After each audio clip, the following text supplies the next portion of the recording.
No terceiro capítulo do Medo Líquido, Zygmunt Bauman faz uma relação, tece uma relação entre esse caminho do ser humano de querer, não é, administrar os medos, administrar os seus pavores, aqueles pavores da ordem natural, da ordem do corpo, né, da extinção, etc., administrá-los de uma forma a conseguir prever, etc., algo que vem com a modernidade, com o conhecimento, com a razão, com essa valorização da razão como chave para controle disso tudo.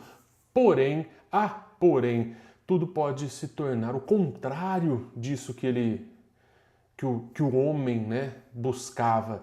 Por isso, o capítulo 3 deste livro chama-se, né, O Horror do Inadministrável. Medo Líquido, Zygmunt Bauman. Coisa linda, hein? Ou não, né? Coisa apavorante, talvez. Nós vamos ver o seguinte, vamos começar aí com uma citação, né? Vou colocar na tela para vocês uma citação do livro que está logo no começo, para daí a gente pensar sobre o que o Bauman nos trouxe neste livro maravilhoso. Os desenvolvimentos modernos não seriam iniciados e, se o fossem, teriam sido prontamente interrompidos se os limites da sustentabilidade tivessem sido reconhecidos e admitidos, seriamente considerados e respeitados. Quanta coisa, né? Os limites da sustentabilidade. O que o Bauman começa a fazer no início do seu livro, no início desse capítulo do livro, é dizer que o ser humano, ele criou para si, né, o ser humano moderno, da modernidade, da era moderna, e agora na pós-modernidade pagamos os preços e vivemos esse medo e esse terror, ele criou formas de viver, padrões de vida, do desejável, né, daquilo que seria perfeito, uma vida boa de consumo, com casas, banheiras, jacuzzis, carrões, etc., que é impossível de ser colocado e ser universalizado. É impossível que todos tenham acesso a isso, né? Então ele propõe algo que é o perfeito, o melhor, que todos vão buscar, todos vão querer isso, mas que é impossível que isso seja realmente alcançado por todos. Faria parte, então, segundo a ótica do Bauman, da própria estrutura desse modo de vida consumista, capitalista, da era moderna e agora pós-moderna, né, depois do desenvolvimento aí do capitalismo, essa busca por algo que é impossível, que nunca chegará. Então, por isso ele coloca, né, que esses desenvolvimentos, eles nem seriam iniciados, tanto das tecnologias, etc., se levasse seriamente em questão essa sustentabilidade, essa capacidade, essa possibilidade de realmente ser feito e se manter a vida de uma forma boa e sustentável no mundo e no planeta, não é? Ele cita esses exemplos, ele mostra, né, exemplos numéricos até de pesquisas que mostram o quanto a concentração de renda é algo incrível e algo estratosférico, né? Quantos por cento da população vivem aí com apenas 1% da riqueza do mundo e o outro 1% da população vive com os outros 99% da riqueza e usufruem desses bens e dessas coisas, né, ditas boas aí pelo ser humano e pela civilização ocidental pós-moderna. Então Bauman coloca essa questão e coloca uma outra questão que é os nossos desenvolvimentos, essa mesma lógica de eu querer algo que é impossível ter para todos e vender a ideia de que todos devemos buscar isso, faz parte quase de uma condição humana, em que nós, em geral, criamos formas ou criamos tecnologias, etc., para lidar com nossos problemas, não é? Criamos formas de lidar com os problemas racionais, etc., mas que, na verdade, apenas apontam e constroem novos problemas. E vivemos sempre nessa questão de tentando administrar e tentando buscar uma forma de administrar um problema, nós vamos criando os próximos e os outros que vêm à frente. Essa é a introdução que o Bauman coloca. Tem um dado muito interessante, muito bom, de uma pesquisa, não me lembro o nome da pessoa que ele cita, mas você vai ler o livro, em que coloca o seguinte, que se nós colocássemos, né, que é bem, exemplifica bem isso tudo que a gente falou até agora, Se nós colocássemos na conta, por exemplo, para você ter um automóvel, que é algo que facilitaria a nossa vida, né? Nos locomovermos na cidade, a pressa faz com que a locomoção seja mais rápida e tal, traz uma vida acelerada, né? Ter um automóvel. Ele coloca, se colocasse, deveria se colocar, na conta de ter um automóvel, da velocidade que ele te dá, se você dividisse a velocidade que o automóvel te proporciona, pelo tempo que você gasta parado, para poder ter o automóvel, para poder pagar o automóvel, manter o automóvel, pagar o combustível, etc, etc, a velocidade média que o automóvel te proporciona é de cerca de 5 km por hora, o que é mais ou menos a velocidade de alguém andando a pé, o que é menor do que andar de bicicleta, não é? Olha só que louco, a gente gasta tanto tempo para poder manter o automóvel e a gente não vê, a gente poderia estar fazendo outra coisa, não ter o automóvel com outro estilo, outra forma de vida. Será que isso seria bom? Será que isso seria ruim? Será que seria melhor, pior?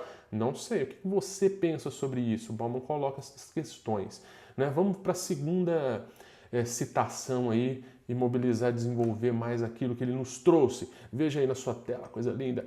Ocupada em resolver sucessivos problemas, particularmente acarretados pelo último ou penúltimo esforço de solução, a civilização moderna não tem tempo nem estímulo interno para refletir sobre a escuridão no fim do túnel. A questão aí é, nessa coisa de, para resolver aquilo que vem depois, eu vou criando mais problemas, nós não temos tempo para parar para pensar sobre isso. Mas a vida corre, é aquela questão do, então seria melhor a gente andar todo mundo de bicicleta, mas não dá mais, não tem como. A vida requer que você tenha o tal do automóvel. E aí você entra nessa roda, né, da coisa que está, dessa avalanche, você entra como parte dessa avalanche, aí como neve a rolar pelo morro, e não se dá conta de que você está rolando para a destruição, né? Você vai viver, vai seguir isso, continuar cometendo os mesmos erros e até ampliando os erros e etc, né? Vamos ver então para onde o Bauman vai levar essa discussão. Veja só, né? Ele coloca, vou colocar aí na tela, seja dirigido aos desastres de origem natural ou artificial, o resultado da guerra moderna aos medos humanos parece ser sua redistribuição social e não sua redução em volume. Redistribuição social e não sua redução em volume.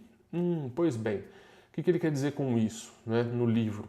O que eu entendo que ele quer dizer com isso no livro? Quando ele diz que quando nós dirigimos, né, nossas forças aí, a nossa guerra ao medo, contra esses medos, não para a sua redução, para fazer com que eles acabem, mas sim para a redistribuição social, seria o seguinte, eu não consigo reduzir o volume, eu não consigo controlar todos esses males e tal. Então, o que se faz? Se faz uma guerra de redistribuição. Eu vou lutar para que eu não seja aquele que sofra mais com a questão, com o desastre, com esse pavor, com esse medo que me toma, seja ele moral, seja ele natural.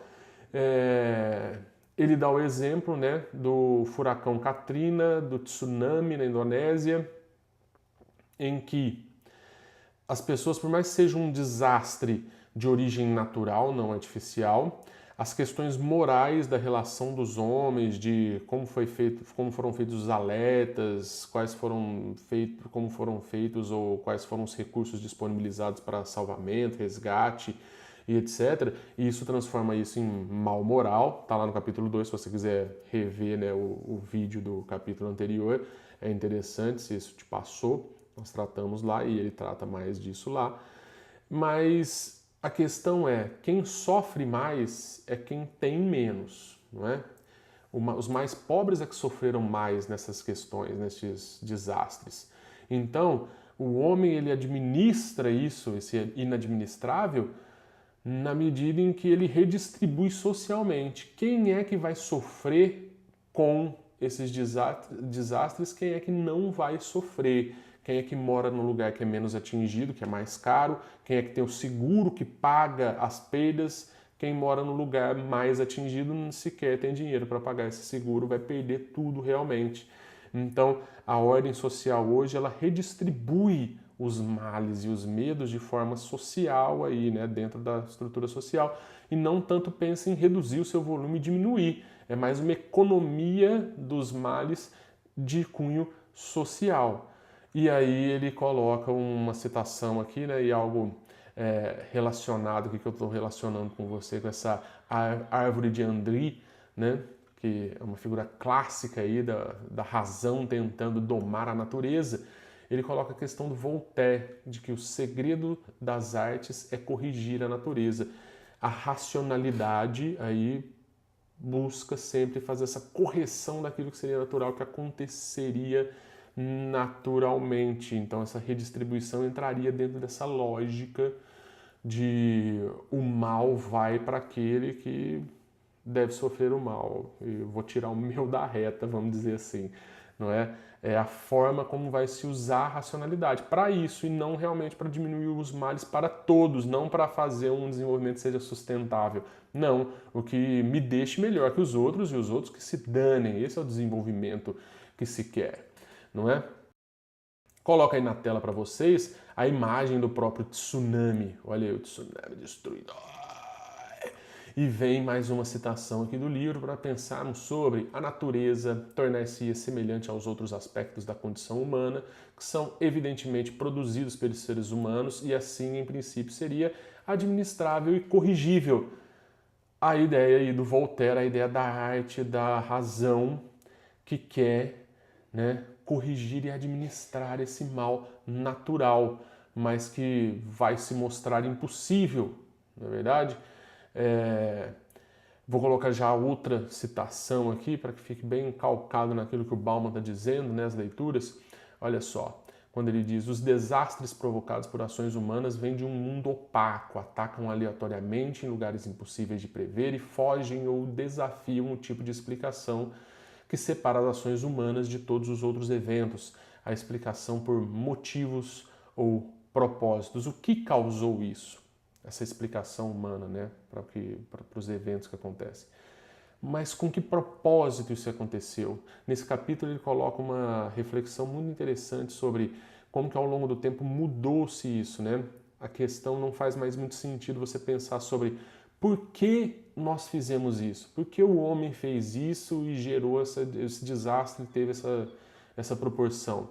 Agora o que vale mais aí desde o começo do século XX, século XXI é para que se fez isso? Com qual finalidade? As finalidades, na verdade, são só um leitmotiv, são só uma motivação para que se façam as coisas. Porque nós entramos dentro daquela loja de buscar sempre uma solução para algo, essa finalidade, entramos num jogo que já não sabemos mais por que estamos fazendo aquilo. É o paradoxo, ele coloca isso como um grande paradoxo, né, da existência humana. E aí nós continuamos buscando isso sem pensar muito sobre esses propósitos, esses motivos, vamos apenas fazendo, são os meios e não os fins que valem mais aqui. Não importa os meios e tal, o interessante é chegar àquele fim. Não importa o fim, o interessante é utilizar os meios. Se nós criamos essa tecnologia, vamos utilizá-la, não importa se o fim vai ser um desastre, uma guerra, uma destruição ou não. E isso ele faz uma relação fortíssima com a Segunda Guerra Mundial e com a tecnologia. Olha só a relação com a tecnologia, né? Nessa questão de sempre construir novas coisas, criar coisas novas para melhorar a nossa vida, nós entramos numa lógica em que, segundo John von Neumann, em breve nós, construtores de máquinas automáticas, seremos tão indefesos diante de nossa criação quanto somos quando confrontados com fenômenos naturais complexos. Então nós não vamos ter mais... não conseguiremos administrar mais isso. Ao produzir essas coisas, isso é uma discussão muito corrente, muito atual da inteligência artificial, de como essas coisas estão se desenvolvendo e qual é o controle que se tem disso. Segundo John von Neumann, já daqui a pouco não teremos mais qualquer controle sobre isso, não é? E isso se estende, o grande exemplo que o Bauman usa é da Segunda Guerra Mundial, da bomba atômica, em que o Henry Truman fala sobre porque né, há vários questionamentos por que foram utilizadas as bombas, né, em Hiroshima, Nagasaki. Alguns historiadores, o lado oficial é que era necessário para que não morressem mais soldados norte-americanos, etc., diante ali mesmo estando ao fim da guerra, mas há muitos historiadores que defendem a ideia de que não era necessário mais aquilo, que o Japão já estava para desistir da guerra, para se render, não é? Que não haveriam essas mortes, não haveria essas mortes, perdão, mas que aquilo foi para mostrar a força e para justificar aquela coisa do eu criei a tecnologia, nós investimos 2 bilhões de dólares e eu preciso usá-la. Por que eu vou criar uma coisa para não usar, para ficar parado? Senão ninguém vai saber a capacidade que isso tem. Eu não vou botar o medo no mundo que eu quero pôr, para que eu usei essa grana toda, né? É o meio pelo meio, sem muito pelo fim, sem contar muito com o fim. Dane-se se eu vou matar milhares de pessoas, se eu vou devastar uma região, destruir a natureza ali naquela região com os efeitos da bomba atômica, não é? O Henry Truman ele usa um dado histórico aqui de uma fala do Henry Truman sobre isso, em que ele diz, né? Fizemos a aposta científica mais audaciosa da história, uma aposta de mais de 2 bilhões de dólares e ganhamos. A questão é, nós fizemos isso e mostramos. E era isso que importava. Então, para onde estamos indo? O homem, então, está aí, esse horror. O horror do inadministrável não é o horror que o homem sente por não conseguir administrar só. É o horror do nós não administramos, nós não conseguimos e por isso vivemos nesse ciclo de destruição que nós mesmos vamos causando e vamos causando o horror. Obrigado se você assistiu este vídeo até o fim. Não é? Veja aí formas que você pode apoiar o nosso canal e etc. E se ligue que já tem o próximo vídeo na sequência deste, o capítulo 4 de Zygmunt Bauman, certo? Nos vemos no próximo vídeo. Muito obrigado e até já.